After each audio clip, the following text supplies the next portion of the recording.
दोस्तों, अखिलेश यादव ने ओडिशा पहुंचकर बड़ा खेल कर दिया है। नवीन पटनायक से वो मिलते हैं। नवीन पटनायक उन्हें खुलकर गले लगा लेते हैं और इसके बाद दोनों नेता काफी देर तक बातचीत करते हैं, काफी देर तक मुलाकात करते हैं। दोस्तों, ओडिशा में मौजूदा वक्त में भाजपा की सरकार है और अखिलेश यादव जैसे ही ओडिशा पहुंचते हैं, भुवनेश्वर वो पहुंचते हैं, तो वहां पर वो सबसे पहले भाजपा के खिलाफ ही हमला बोलते हैं और सीधे कहते हैं कि भाजपा अब बेनकाब होगी। सबसे पहले आप उनका बयान सुनिए, इसके बाद हम इस मुलाकात के पीछे की वजह और इसके मायने भी बताएंगे। बात जब आया था भगवान जगन्नाथ जी के दर्शन करके और उसके बाद यहाँ बाई इलेक्शन में भी मैं पहुँचा था, तो अगर हम ये माने साल के 365 दिन, तो मैं तीसरी बार मुझे आने का मौका मिला है। और उस समय जब बाई इलेक्शन था तो मैंने एक बात मंच के माध्यम से जनता के बीच में रखी थी कि हम पीडीए का पेड़ लगाने आए हैं और हमें उम्मीद है उड़ीसा की जनता, जो उनका पुराना समाजवादी आंदोलन रहा है, इसमें नेताजी और यहाँ के बहुत बड़े नेता बीजू पटनायक जी और तमाम समाजवादी विचार के लोग साथ आकर के एक बड़ी ताकत बने थे। हमारी कोशिश होगी कि पीडीए को हम लोग आगे बढ़ाएं, साथ ही साथ उड़ीसा हम लोग आते रहेंगे। बीजेपी से जो लड़ने वाले दल हैं, बीजेपी जब पूरे देश में एक्सपोज होगी तब दिल्ली से हटेगी। दोस्तों, अखिलेश यादव ने इस दौरान कहा कि नवीन पटनायक के पिता बीजू पटनायक के साथ नेताजी मुलायम सिंह यादव ने लंबे समय तक काम किया था, जो कि एक ऐतिहासिक रिश्ता है। उन्होंने कहा कि आज वो और नवीन पटनायक दोनों ही कहीं ना कहीं भारतीय जनता पार्टी से लड़ रहे हैं। नवीन पटनायक एक वरिष्ठ नेता है और ओडिशा के विकास में उनका और उनके पिता का बड़ा योगदान है। और इसके बाद समाजवादी पार्टी के अध्यक्ष ने पार्टी की कोशिशों के बारे में भी बात की और साफ तौर से ये कहा कि अब ओडिशा में आना उनका लगा रहेगा, यानी कि ओडिशा वो बार बार आया करेंगे। और सबसे बड़ी बात ये कि अपना जो पीडीए का दाव है वो अब ओडिशा में भी चलने वाले हैं। पीडीए लेकर वो वहां पर पहुंचे हैं। पीडीए की जो एक मीटिंग है वो वहां पर होनी थी और इसी दौरान सबसे पहले वो नवीन पटनायक से मिलते हैं। कहा यह जा रहा है कि अखिलेश यादव संदेश लेकर गए हैं इंडिया गठबंधन का। दरअसल जो नवीन पटनायक है और बीजू जनता दल है, वो ओडिशा का क्षेत्रीय दल है, क्षेत्रीय राजनीतिक पार्टी है।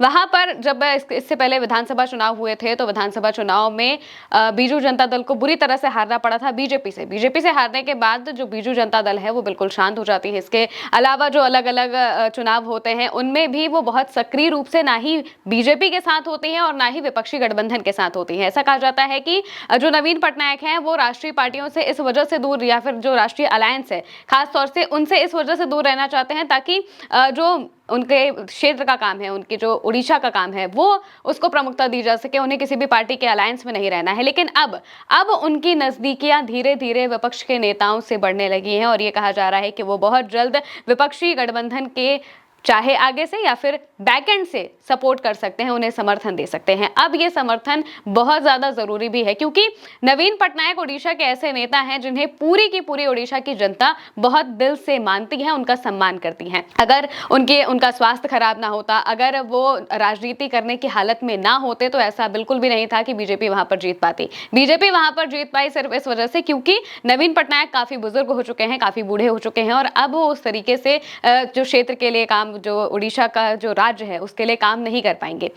इसी वजह से वहां पर बीजेपी जीत जाती है। लेकिन जो नवीन पटनायक हैं उनकी इतनी ज्यादा मान्यता है कि वो अगर विपक्षी खेमे में सपोर्ट करते हैं तो इससे उन्हें बहुत ज्यादा फायदा मिल सकता है। दोनों ही मौजूदा सरकार से लड़ रहे हैं क्योंकि दोनों ही विपक्ष में है, चाहे वो अखिलेश यादव हो चाहे वो नवीन पटनायक हो। ये दोनों ही विपक्ष के नेता मौजूदा वक्त में हैं और इसी वजह से विपक्ष में आने की बात या फिर विपक्षी गठबंधन के साथ आने के बाद शायद अखिलेश यादव ने वहां पर उनके साथ की हो। हालांकि उनकी जो नजदीकियां हैं ये बहुत कुछ बताएंगे। अभी तो कुछ भी साफ निकलकर सामने नहीं आया है क्योंकि कहा जा रहा है कि एक औपचारिक मुलाकात थी, लेकिन कोई भी मुलाकात इतनी औपचारिक नहीं होती है। हमेशा ही मुलाकातों के पीछे की वजह अलग अलग हो सकती है और इनमें सबसे बड़ी वजह यह है कि नवीन पटनायक अगर विपक्षी खेमे में सपोर्ट करते हैं तो बीजेपी को इससे बहुत ज्यादा परेशानी होगी जनता के तौर पर भी। और सबसे बड़ी बात कि नवीन पटनायक जिस हिसाब के नेता हैं, उन्हें अपने से दूर करना बीजेपी के लिए बहुत मुश्किलें खड़ी कर सकता है। अभी तक ये लगता था कि वो कहीं ना कहीं बीजेपी के सपोर्ट में है या फिर उनसे दूरी भी बनाकर रखते हैं, तो फिर वो कभी बहुत ज्यादा आक्रामक अंदाज में बीजेपी के खिलाफ कुछ बोलते नहीं है। लेकिन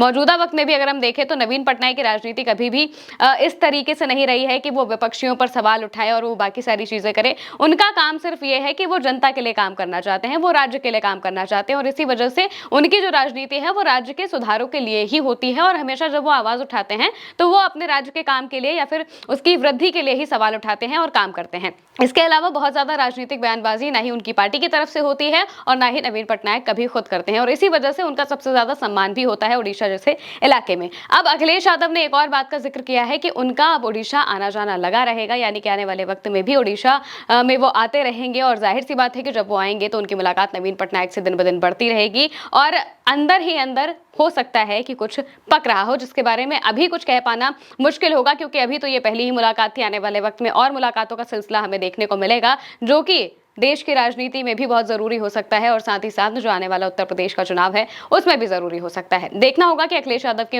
इन मुलाकातों के और क्या क्या मायने निकलकर सामने आते हैं। फिलहाल के लिए मेरे साथ इस खबर में इतना ही। नमस्कार।